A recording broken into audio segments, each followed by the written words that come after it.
সাভারের ঢাকা আরিচা মহাসড়কে যেখানে সেখানে বাস থামিয়ে যাত্রী উঠানামায় আর ব্যাটারি চালিত অটোরিকশার কারণে হরহামেশা যানজট লাগছে বিভিন্ন বাস স্ট্যান্ডে।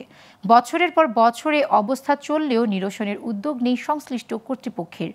এজন্য অপরিকল্পিত মহাসড়ক ট্রাফিক ব্যবস্থার দুর্বলতা, চালকদের সচেতনতার অভাবকে দায়ী করেছেন স্থানীয়রা। সাভার থেকে তোফায়েল হোসেন তোফাসানির তথ্যচিত্রে ডেস্ক রিপোর্ট।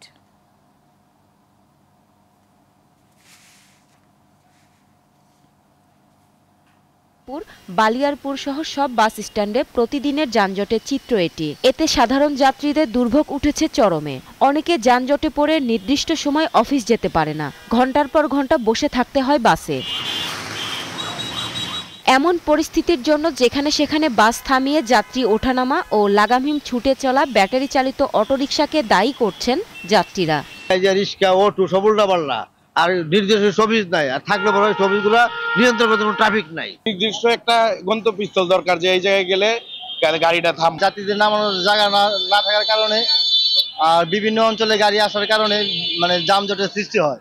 অপরিকল্পিতভাবে গড়ে ওঠা ঢাকা আরিচা মহাসড়কের পাশে নেই বাস থামানোর স্থান। পাশাপাশি একটি অংশ দখল করে গড়ে উঠেছে অটোরিকশার স্ট্যান্ড। এতে তীব্র যানজটে দুর্ভোগ বেড়েছে চালক ও যাত্রীদের।